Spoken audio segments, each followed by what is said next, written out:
Thanks everybody for joining us today. We have another video Q&A here with Jeff Trifishin from Perdue Premium Meat Company. And once again, COVID-19 has really altered the way all of us are thinking, altered the way we're thinking. You know, we've obviously done videos, but never done these WebEx, Zoom videos before, so might as well take advantage of technology while we can. So Trip, thanks for joining me today. I want to just jump right in. We've been asking processors here and there about how COVID-19 has been affecting what they've done, changing the way of life for them and their people and their customers. So let's start out with the 40,000-foot view. You know, Perdue Premium Meat Company has obviously its fingers in a lot of retail, but also a lot of food service customers' lives. What have you guys seen? We're now about 3-4 weeks, at least in Illinois, where I am, of shelter-in-place type rules and things like that. What has PPMC seen? How has sales and logistics and production and things like that, from a real 40,000-foot view, been affected by COVID-19 at this point? Well, first, thanks for taking the time, Andy. I hope you and your family and teams are all good. You know, it has been an interesting time. Luckily, we are still a small paranoid company. And as a result, you know, we started doing work from home tests end of February. We kind of pressure tested the system from a redundancy standpoint starting 6 and 8 months ago. So we had backup production because, you know, we're always worried about those things. Not because of COVID-19, we didn't know about that, nobody did. But just that sense of small and that frailty or fragile. And so we had things like backup co-pack, backup trucking, redundant cold storage.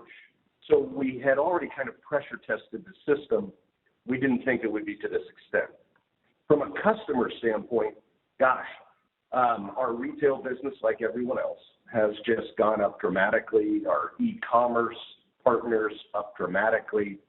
Didn't make a difference whether it was kind of the more traditional items that they might buy, commodity type items, or the super premium or premium products that we make. It seemed to rise all boats on retail and e-com. Food service has just been brutal. You know, on a business side, you know, boy, it's a concern. But just on a human side, our heart goes out to them. We have had significant, what I would call intervention. We've had groups of food service distributors on the phone with us, and kind of focus group sharing opportunities and so on. And some of the best traction we've had is trying to help them kind of pivot from what was normal, which, if you think about it, they receive product, they're a USDA plant, they can process, they know how to package and get product to people. And the difference is the people that they were servicing are no longer largely available. But retail sure is, and so is food service. So is e-commerce. So we're working with them to figure out how do they make that pivot quickly to provide product where it's needed today. And some of them are doing a really, really excellent job. Others are having a little bit more of a struggle, and we're trying to help. So you mentioned that you've seen sales kind of jump across the board regardless of product, but are you seeing anything, whether it be, you know, value-added, further processed type items versus fresh versus frozen? Are you seeing anything, or is there any surprising set of products or brand within the PPMC family that you're kind of, I don't know, surprised is necessarily the word, but, you know, you didn't maybe expect to either jump up big, or the flip side, maybe you expected the one set of products to do better in this kind of environment than others? Have you seen anything like that at all? Yeah, you know, not as much. I mean, we had been through this. I mean, heck, I sat not in front of a computer doing an interview, but in 2008 and 2009, we had this happen. We had a recession. We saw food service go down by 30-40%. We have a significant portion of our business is food service, and we made a pivot back then. And so, we're kind of dusting off that thinking and applying it again in a different way. We anticipate things like beef middles are going to move slower, so what do you do with that? Luckily, we had e-commerce partners that largely sell frozen product that we've been able to work with, and they've been able to provide great value and comfort to their consumers.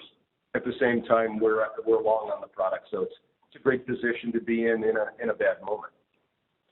The thing that I found most interesting, so in the spirit of learning or surprise, is that our book of business, our partners on the retail side, had what I would consider an insatiable appetite for more. And what was interesting, we had an influx of new customers, that people calling saying, can we get from you?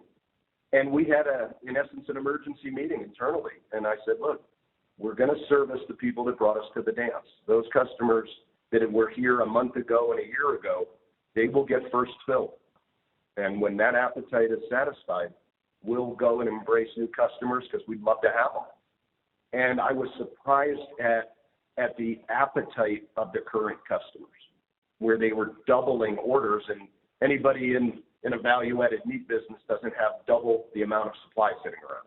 So we were unable to help as many people as I wish we could have, but I think we did a pretty darn good job taking care of our long-term partners. Have you had to make any adjustments to production? Obviously, with this insatiable appetite you mentioned, and then have you had to shift since? Because I know data came out just yesterday about, meat sales are still up year over year, but they're not, way up here. They're somewhere over here. Sure. They're still higher than normal, but they're not like they were, the last few weeks. So, yeah, a couple of things we've done. We have seen significant increase. So we, over the last few weeks, have put on a second shift. We've added hours. We've added Saturdays. We've done those things that are atypical to try to take care of that true spike in demand. Now it's falling back to more of a normal set, normal production schedules, still elevated, but more traditional. Some of the things that we're really focused on today is what if the system, if employees, whether at the livestock level, trucking level, plant, cold storage, anywhere in that process, what if they start to be the constriction? It's not capacity, it's people. And so we've put in with our partners kind of this sharing mechanism. If we're to have some area of constriction, who can help? And it's been truly a collaborative effort that I didn't experience in 2008 and 9. We never asked what were competitors to help in a moment of need and have it be reciprocal. And we've seen that throughout the system. And I'm really proud of it, of not just our team, but in all candor, our competitors that said, we have to do the right thing. There's a lot of people to feed, and that has to be the priority. Great. So let's shift gears a little bit. Let's talk about, it's not fully shifting gears. It's moving more into the production side. You guys just recently acquired a facility in the Detroit area. Always good news to acquire something, and it's great. But the timing of now having to worry about a full facility full of workers, you've got COVID-19 running around the country, and Michigan is one of the states that's pretty heavily affected, along with Illinois, where I am, and New York, and a couple other places. But you also have to deal with the inherent fear, if you will, that employees have about coming to work and working side by side with folks to process meat.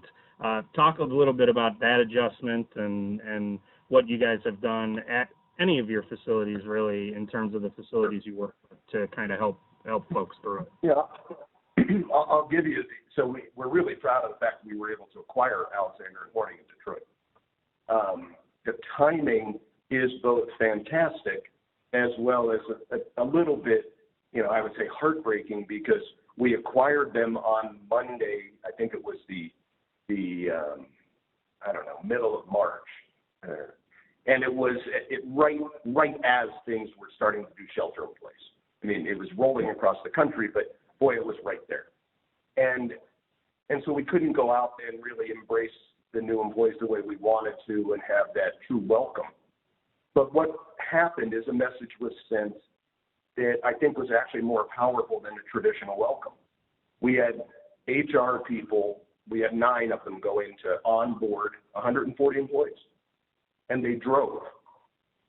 And people were saying, look, those employees need to make sure they get a paycheck. They need to know that we care about them. And so we'll get there one way or the other. And our team showed up, and they welcomed them in a different way. It was in little small groups instead of big groups. And the workforce at Alexander & Horning just rose to the occasion. They added every Saturday since we acquired them. They've elongated their shifts. They brought in extra people because a lot of the automotive plants are down. And so people were walking in saying, can I work here? And we were saying, if we have something to do, you're welcome. And to try to embrace that community. And so they've done just a really great job at a moment where we had a lot of extra raw material that was fresh. It could have been turned into sausages and hot dogs and hams. And we sure took advantage of that and got not only the Alexander & Horning customers, but the Nyman, Coleman, and Panorama customers additional products. So it was good timing in that regard, but a very awkward way of welcoming a new sister company. Well, I appreciate it, Trip. I appreciate your time. I don't want to, you and I could talk forever, I know, and I haven't even asked how you're surviving the sports, the lack of sports like I am. We're both big sports fans, and you've got the sports memorabilia up on the wall there. So, I mean, that we won't even get into that. That's a video for another day. That'll be another one. But anyway, thanks, Trip. I appreciate you sitting down with me for a little bit and let us know, keep us posted, and good luck. Stay safe and stay healthy on your end. Thank you very much. Bye-bye.